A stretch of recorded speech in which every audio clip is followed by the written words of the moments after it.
Hi, this is Scott Garibay, and today we're going to talk about Dungeons and Dragons, and we're going to talk about D&D Refugees. D&D Refugees. This is where we're at, folks. All right, so let's jump into this. Wow. So, boy, I have where are we right now? Let's take stock. Where are we right now? We're in the 2023 spring. D&D Bidirectional Trust Crisis. Okay. The anti D&D group, okay, who I think they're all under the Persecutor banner, but I'm hearing people like I want to try to be fair to these different groups, right? So the anti D&D group, who are they? They are the OGL 1.0 creators. Quite not some, but some not all, right? Some not all of the OSR community, and some not all of the orcs are the anti D&D group, and they don't just want to change D&D, they don't want to preserve D&D, they want D&D burned to ash. D&D be gone. Poof, gone.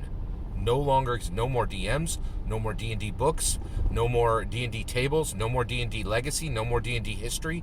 They want it gone. All right, that's powerful language, and I will not forget it. I'm not gonna be gaslit. And when there were 1,000 people, in the middle of the revolution, the OGL 1.1 leak revolution, and D&D be gone was being shouted to the skies, I'm not going to be gaslit and people tell me, oh, well, it doesn't mean what you're saying it means. Oh, it was just a cute little phrase. When we said that we're like, no dungeon master should ever exist again, well, we really, and no D&D books should be allowed, and the legacy should be gone, and D&D be gone didn't mean D&D be gone. What did it mean? Right? Like that I know what it meant, and you know what it meant. So let's not gaslight each other, okay? All right.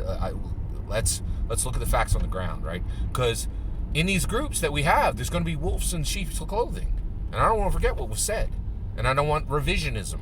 The revisionism is already started. Okay. Let me stay focused here. Okay. Let's talk about D&D refugees. All right. So where did this is an amazing term. This is an absolutely amazing term.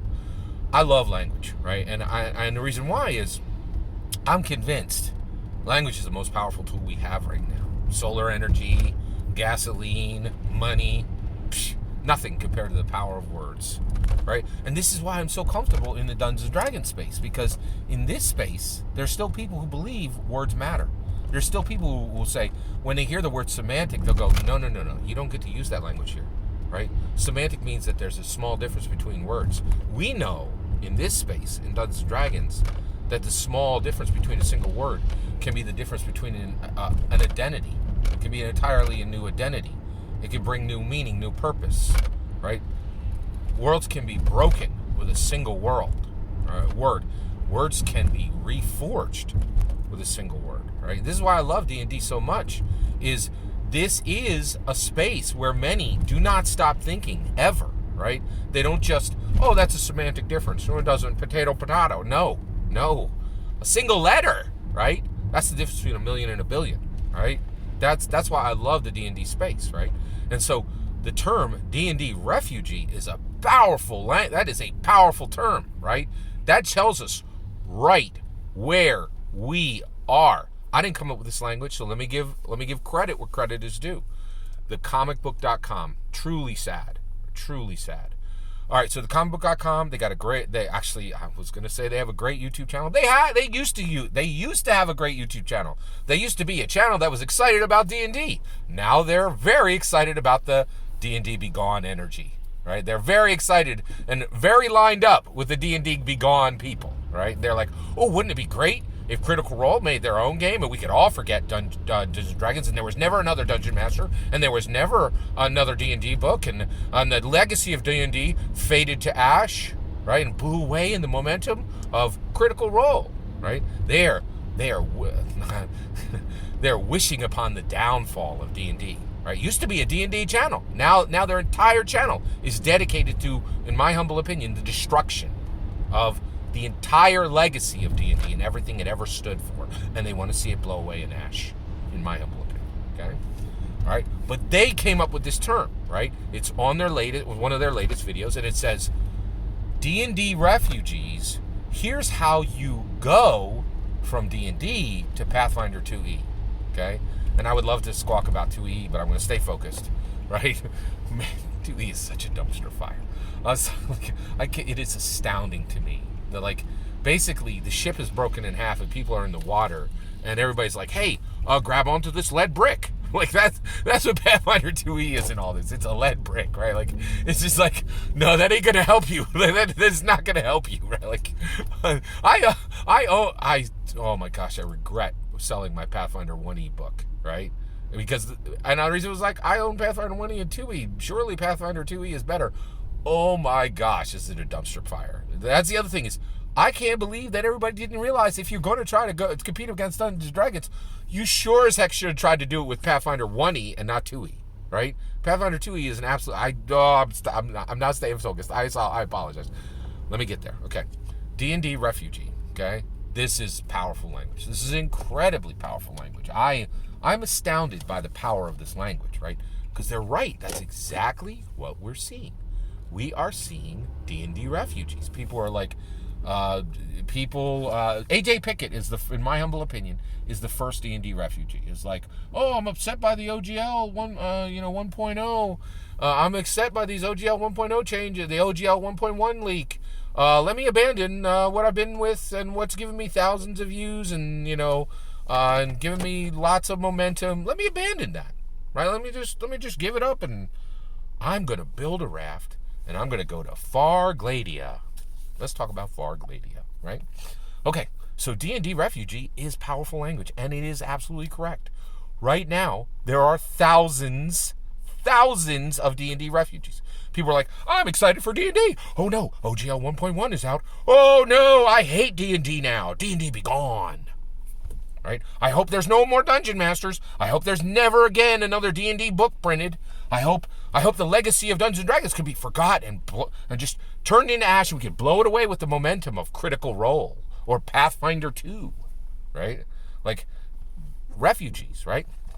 People are like, America sucks. Let me build a raft, and I'm going to go to Far Gladia. What's Far Gladia, right?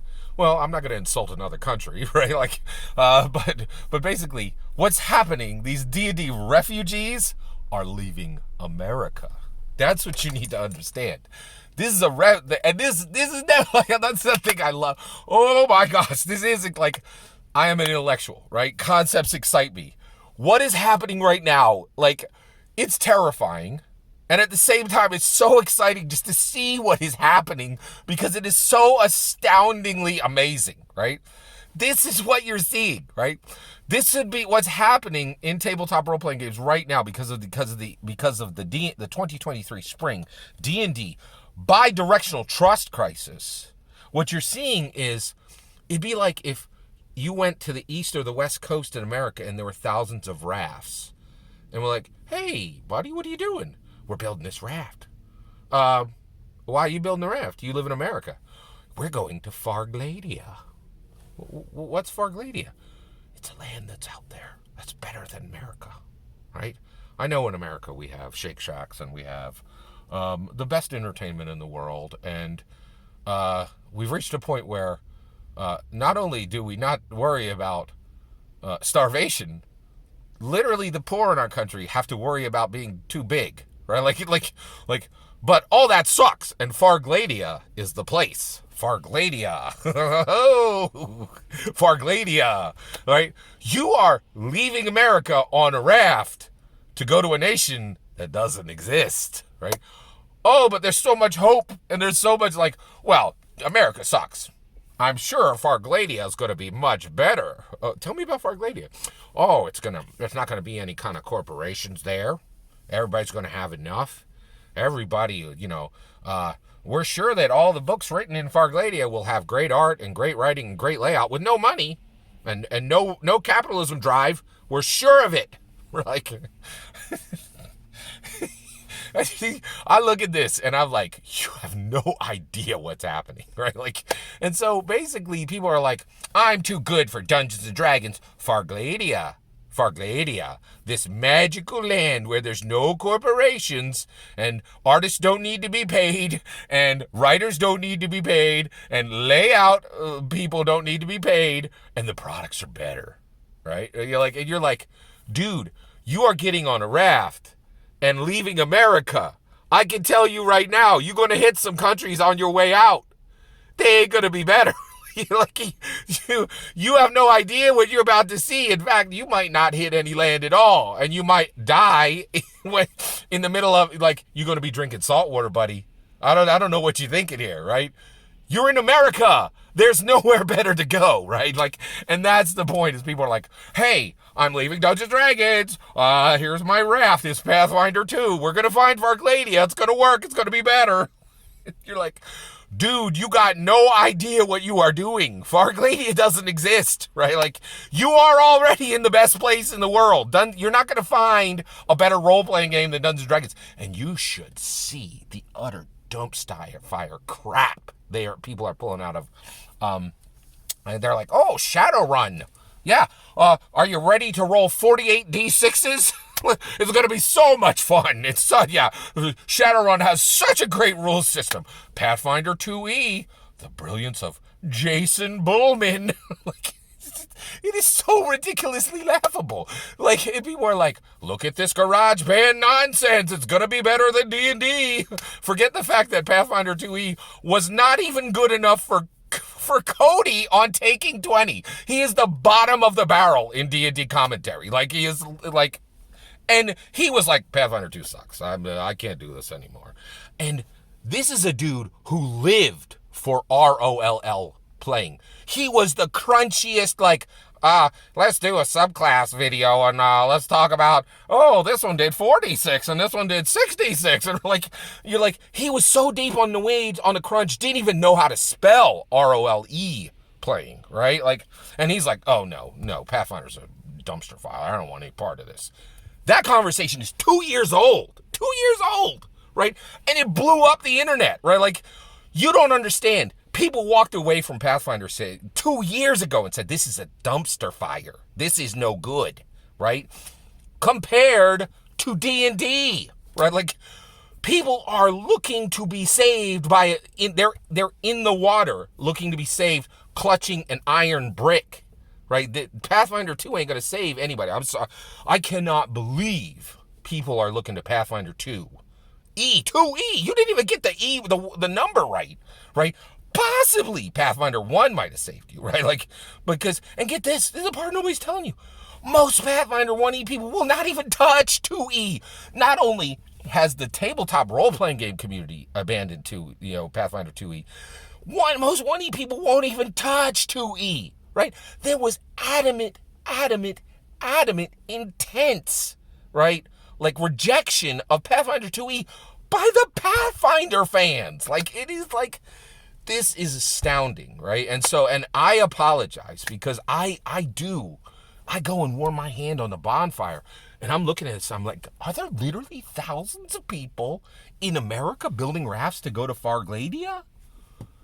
This is astounding. And I am walking on the beach going, well, this is fascinating, right? Like, I would like to be moved by the fact of you dying in the ocean a month from now when you can't fish and you're drinking salt water, but I can't look away from this. Like, it is just astounding how little wisdom is in the anti-D&D group and how they're putting their hopes and their dreams on nothing but vapor. I'm telling you, if you're building a raft on the banks of the east or the west coast of America and you're heading out for Varkladia, I'm telling you now, all you're going to find is a giant squid who, like, rips your insides out and eats it with its beak a month from now. You are not going to a better place.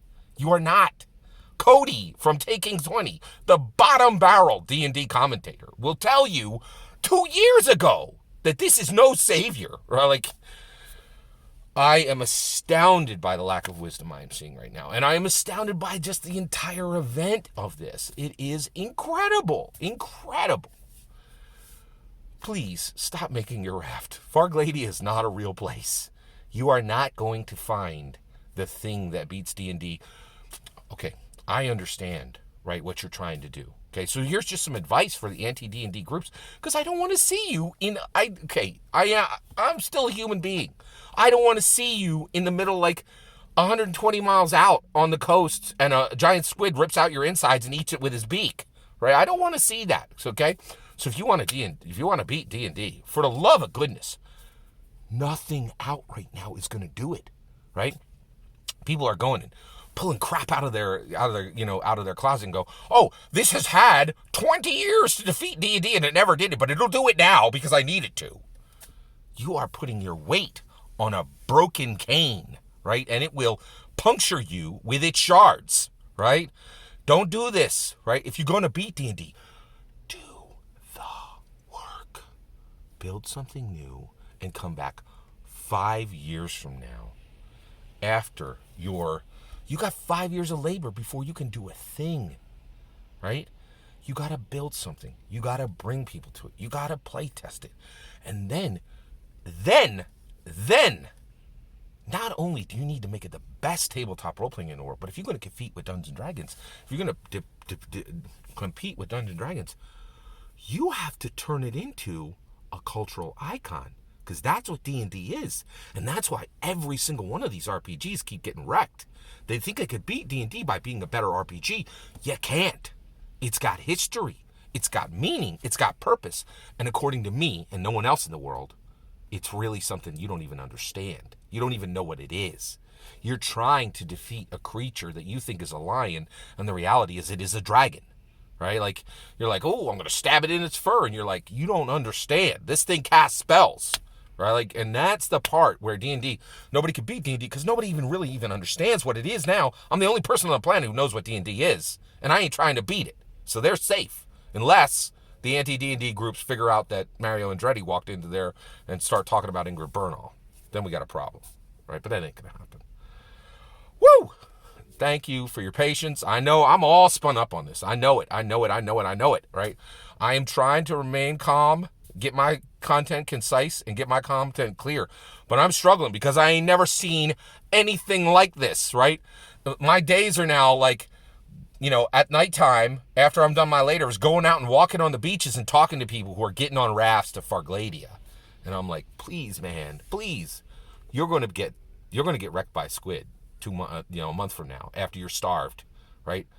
A seagull's going to peck your eyes out, right? This ain't going to end the way you think it's going to end. I'll end this on a great Luke Skywalker quote. Every word of that is my humble opinion. I want to hear your humble opinion. Please get in the comments. Send your traffic. Please consider liking and subscribing, and have a wonderful millennium.